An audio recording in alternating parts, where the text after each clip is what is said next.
Thank you very much for supporting me, and thank you for all the subscribers and the new subscribers coming on board. Guys, today I'm in a park somewhere around 9 o'clock in the morning. I'm having coffee I made at home, and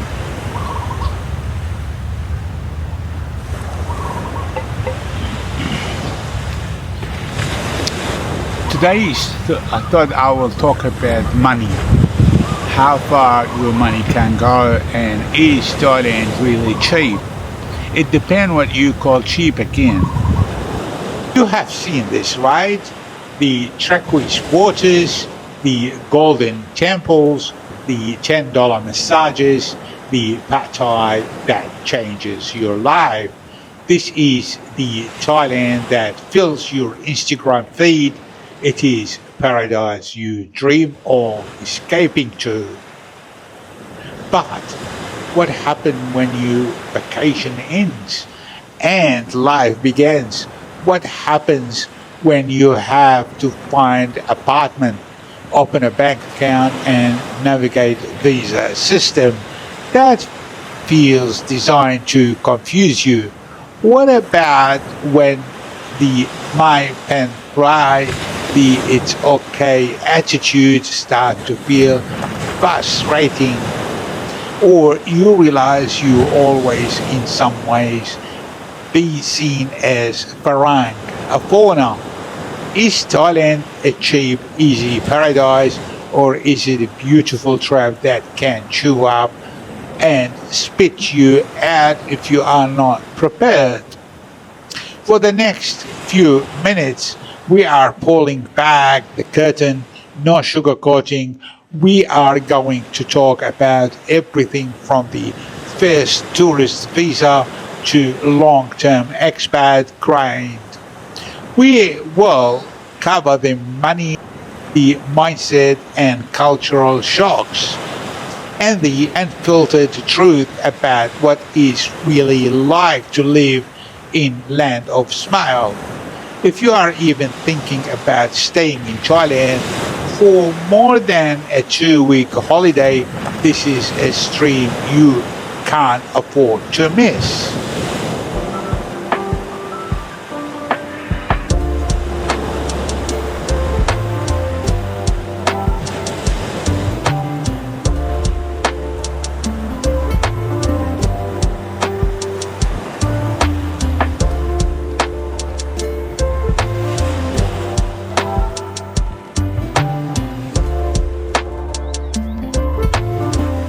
First, I have to say this: I am not an immigration lawyer.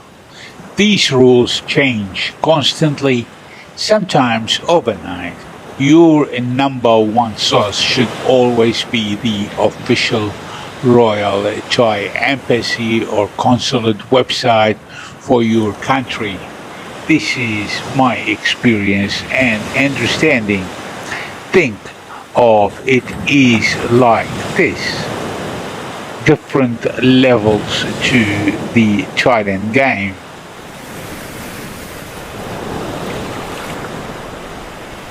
Level 1, the tourist. You arrived at the airport, and if you are from a list of eligible countries, you get a visa exemption stamp. Boom! 30 days. You can extend it once for another 30 days at a local immigration office, or you can apply for a 60-day tourist visa, what is called TR, from your home country. Before you come, simply easy, perfect for a holiday. But then you decide you want to stay longer. This is where people start doing visa runs or border bounces, leaving the country for a day and coming back in to get a new stamp. Guys, This is a short-term stressful strategy. Thai immigration is cracking down on this. It is not a way to live here. Level 2 long stay tourist. So you want to stay for 6 months or more, but you're not working. Your main options are the special tourist visa, which is STV. It is available, or the most common one, the education visa. You enroll in a school to learn Thai, maybe Muay Thai. It is sounds great, right? Learn the language while you live here, but non-gray area. You must actually attend your classes. Immigration does spot checks. If you are using it just to stay in the country without studying, you're breaking the rules and risk serious trouble. Level 3, the expat. This is for people who want to settle down. You have the super expensive Thai elite visa, which is especially a pay-to-play resident program, or you have retirement visas for those over 50 with a certain amount of savings. And finally, the holy grail for working people, the non-immigrant visa, which you get for a business tied to a work permit. We'll talk more about that level later. The key takeaway here: have a plan. Don't just show up and hope for the best. It is a game. You have to play by the rules.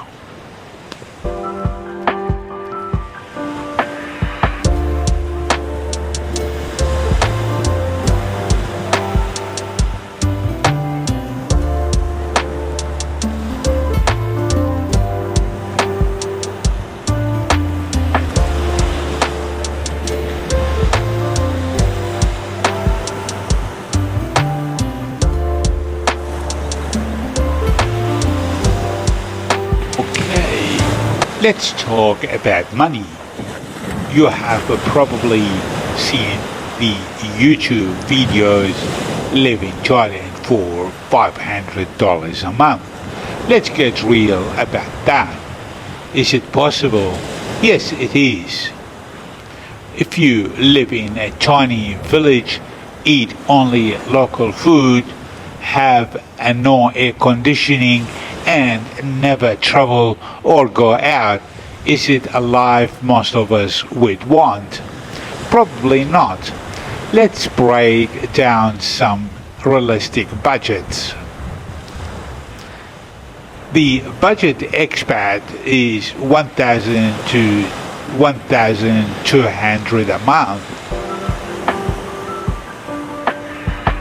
This is very doable. Easy. In a city like Chiang Mai, you can get a decent studio or one-bedroom condo, eat a mix of street food and home-cooked meals, and have enough for some fun. This is a comfortable but not lavish lifestyle. The comfortable expat, $1,000 to $2,500 a month. This is a sweet spot for many in Bangkok or Phuket. This gets you a nice condo with a pool and gym. You can eat all out regularly at nice restaurants. Use Grab and Gym Thailand Uber without thinking too much, and travel around the country. The luxury expat, $3,000 plus a month. At this level, you can have a very high standard of living, a 2-bedroom apartment in a prime location, fine dining, frequent travel, maybe even a car. The biggest variable is your rent, and the biggest killer on your utility bill is air conditioning. Trust me. And the most important non-negotiable expenses, health insurance, do not come here without it. A serious accident can bankrupt you. It is not optional.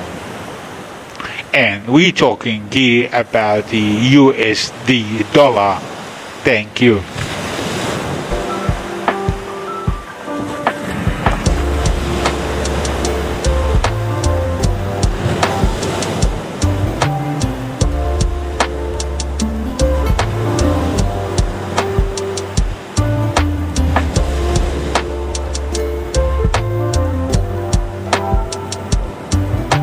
So you have your visa and your budget. Now you need a place to live. Where do you look? Your first instinct might be to look at the website, but honestly, the best source is Facebook groups. Just search for Chiang Mai apartment for rent or Bangkok condos. It is where the real deals are. The second method is the old school walk around.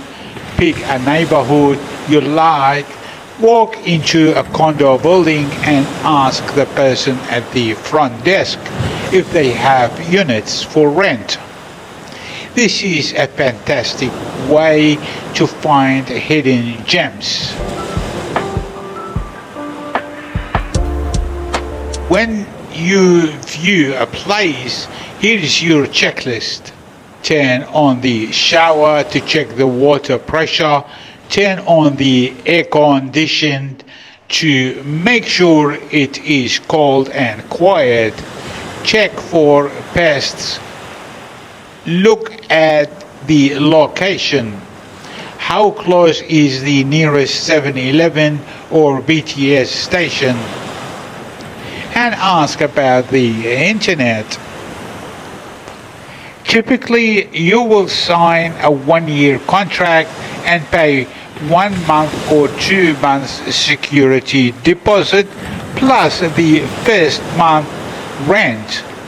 Be warned, if you break that lease, you will almost certainly lose your 1 month or 2 months deposit. It is just how it is.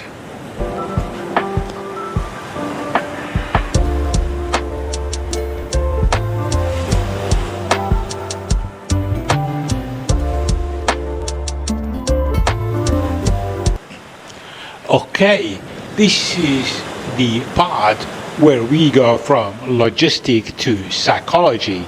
It is easy to come to Thailand and live in what is called Farang bubble.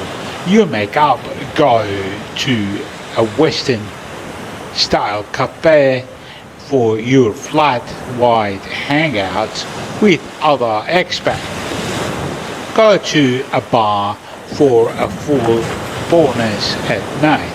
You are in Thailand, but you are not in Thailand.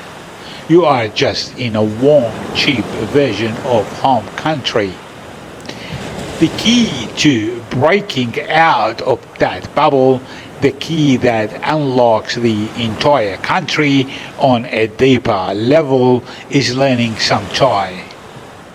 You do not need to be fluent, but just learning the basic shows respect and will completely change your interactions.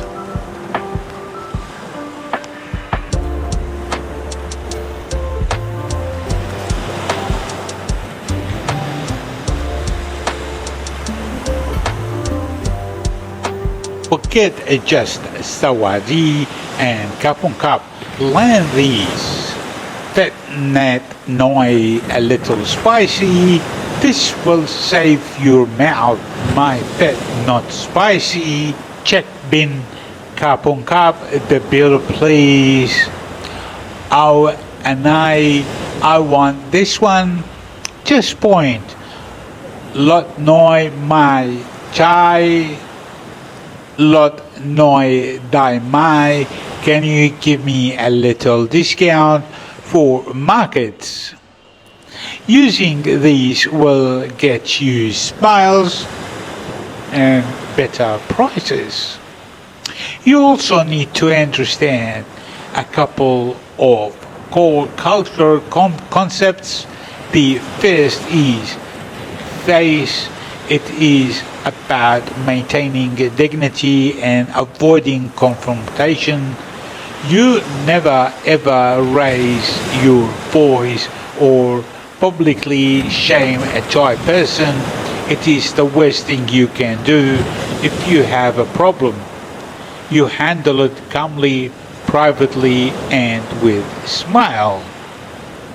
The second is my pen right. It means it is okay or no problems.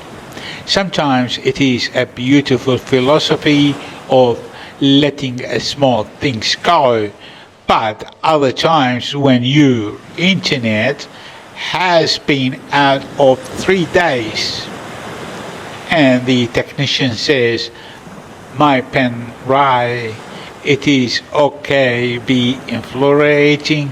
You have to learn to accept a certain level of inefficiency. This is not Germany.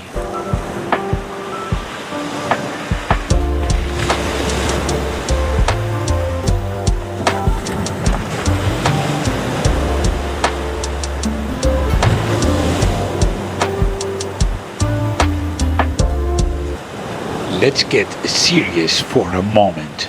This is the part that can get you in fined, deported and blacklisted from Thailand working. Let me be clear. It is illegal to work in Thailand on a tourist visa, a visa exceptions or an education visa. Period. I don't care if your friend does it. I don't care if you are just volunteering. Work is. If you are doing anything that a Thai person could be paid to do, you are working illegally. So, do people work illegally? The only 100% legal way for the most of us is to get work permit. To get this, a company has to hire you, prove they cannot find a Thai person to do the job, meet a bunch of capital requirements, and sponsors your non-immigrant visa. It is a long, expensive, and a difficult process. This is why jobs for foreigners are usually for highly skilled roles or in specific industries like teaching. What about a digital nomad? This is a giant gray area. Right now, there is no official digital nomad visa for Thailand. So when you see all these people working from their laptops in cafes, technically they are working illegally. They are earning money from foreign sources while residing in Thailand. It is a risk. People do it. It is widely unenforced, but you need to know you are operating in a gray zone.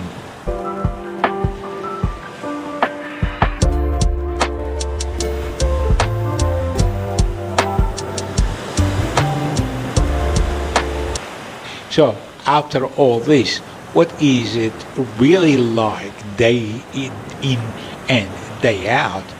Let's do a final, brutal, honest summary. The good, it is the daily adventure. It is finding a new favorite food stall. It is the kind of strangers.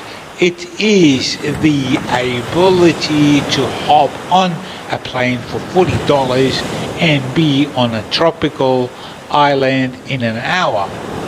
It is the affordability of life that feels rich with experience. The bad, it is the visa and anxiety, that little knot in your stomach as your permission to stay ticks down.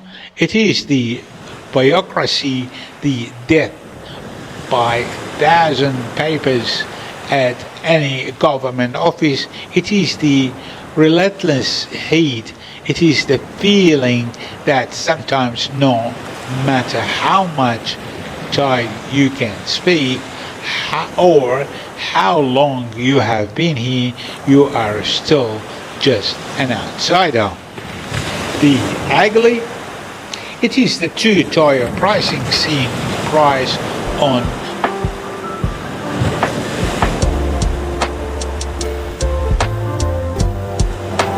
a menu and then being handed a different Farang menu. It is the potential for scams. It is the relationship challenges and stereotype that can be very difficult to navigate. And it is the eventually burn out that many long-term expat face when the little frustration start to outweigh the daily choice.